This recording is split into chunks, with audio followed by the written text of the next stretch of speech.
சென்னை போரூரைச் சேர்ந்த மாணவி ஸ்ரீவர்ஷா குளப்பாக்கத்தில் உள்ள தனியார் பள்ளி ஒன்றில் 6ஆம் வகுப்பு படித்து வருகிறார். கண்களை கட்டிவிட்ட பிறகு எந்த ஒரு பொருளை கையில் கொடுத்தாலும் அவற்றை துல்லியமாக கண்டுபிடிக்கும் அசாத்திய திறமையை பெற்றிருக்கிறார். உதாரணமாக பல்வேறு நிறங்களிலான பந்துகளை கொடுத்தால் அவற்றின் நிறம் என்ன என்பதை சரியாக கூறுகிறார்.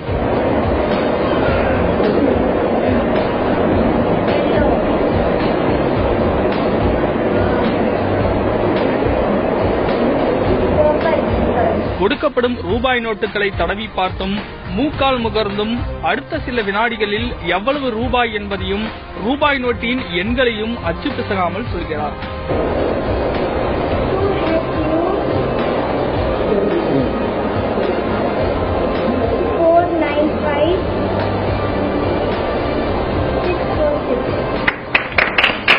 இதேபோல் விரல்களால் புத்தகங்களில் உள்ள எழுத்துக்களை வருடியும் காதுகளின் அருகே கொண்டு சென்றும் படித்து காட்டுகிறாள்.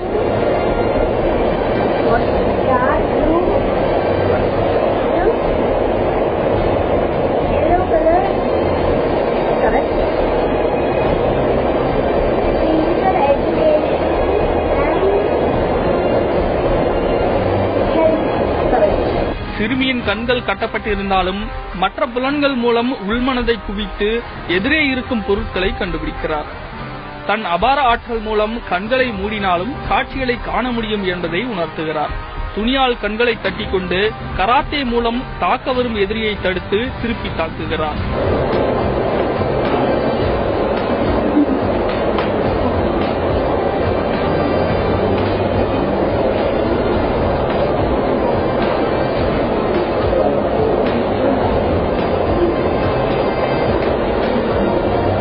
வரையப்பட்ட ஓவியம் ஒன்றை கொடுத்தால் அதற்கு வர்ணமும் தீட்டுகிறார். உள்மனதை குவித்து காதுகள் மூலமும் மூக்கால் முகர்தல், தொடு உணர்வு ஆகியவற்றின் மூலம் காட்சிகளை காண்பதாக சொல்கிறார். நம்ம கண்ணை மட்டுமே டினாமெண்டா யூஸ் பண்ணிட்டு இருக்கிறதுனால டச், நோஸ், மெமரி, ஐ ஸ்கேனிங் அது எல்லாமே பண்ண முடியும். அதனால லெஃப்ட் அண்ட் ரைட் பிரெயின் ஈக்குவலா வேலை செய்யறதுனால இன்னும் கொஞ்சம் நல்லா இன்டெலிஜென்ட்டா மாற முடியும். அப்புறம் 8th லெவல்ல வந்து எந்திரன் படத்துல வந்து புக்கை பிளிப் பண்ற மாதிரி நம்மளாலையும் பண்ண முடியும். புக்கு பிளிப் பண்ணா ஃபுல்லா படிச்ச மாதிரி. நான் இப்ப வந்து 3rd லெவல்ல இருக்கேன். இப்போ 8th லெவல் வரும்போது நானும் அந்த மாதிரி பண்ணிடலாம். இது எப்படி சாத்தியம் என்று ஸ்ரீவர்ஷாவின் அசாத்திய திறமைக்கு காரணமான அவரது தாயார் சத்யஸ்ரீ பூமிநாதனிடம் கேள்வி எழுப்பினோம்.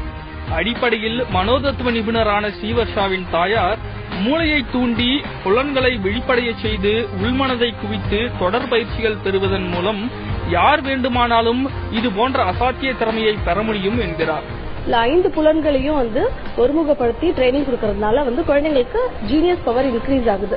அப்போ வந்து ஆட்டோமேட்டிக்கா மெமரி பவர் இன்க்ரீஸ் ஆகும், கான்சென்ட்ரேஷன் நல்லா இருக்கும், அட்டென்ஷன் ஃபோக்கஸ் பண்றதெல்லாம் நல்லா இருக்கும். கண்ணை கட்டும் போதுதான் வந்து மற்ற புலன்கள்ல நம்ம ஓபன் பண்ணுவோம்.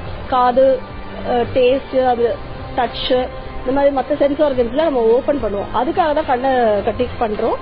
ஆனா ஆஃப்டர் 2-3 லெவல்ஸ்க்கு அப்புறமா கண்ணை திறந்துட்டே தான் நம்ம அது வந்து பண்ண போறோம். சரிங்களா? அது வந்து பண்ணும்போது என்ன பெனிஃபிட் ஆகும்னா வந்து ஒரு இதால பாக்குறத விட கண்ணால மட்டும் ஒரு ஸ்டிமுலஸ் வந்து ரெகக்னைஸ் பண்றதை விட 5 புலன்களை யூஸ் பண்ணும்போது இன்னும் நல்லா இருக்கும். அவங்களுக்கு அந்த பவர் வந்து இன்னும் நல்லா இருக்கும். கண்ணை திறந்து நம்ம என்னெல்லாம் பண்ணுவோமோ அது எல்லாமே வந்து கண்ணை மூடி பண்ண முடியும். உதாரணமாக வந்து கலர் சொல்ல முடியும், கலர் எல்லா வண்ணங்களும் சொல்ல முடியும், கண்ணை மூடி படிக்க முடியும், கண்ணை மூடி யார் யார் எங்கெங்க நிக்கிறாங்க அப்படின்னு ரெகக்னைஸ் பண்ண முடியும், பேட்மிண்டன் விளையாட முடியும், எக்ஸாம் எழுத முடியும். கண்களால் பார்க்காமலேயே காட்சிகளை காணும் அசாத்திய திறமையை பெற்றிருக்கும் மாணவி ஸ்ரீவர்ஷா தேசிய அளவில் சாதித்து ஏராளமான தங்கப் பதக்கங்களையும் விருதுகளையும் குவித்திருக்கிறார். தனது இலக்கின் அடுத்த கட்டமாக மைண்ட் ரீடிங் எனப்படும் மற்றவர் மனதில் இருக்கும் எண்ணங்களை புரிந்து கொள்ளும் திறனை பெறவும் தீவிர பயிற்சியில் ஈடுபட்டு வருகிறார்.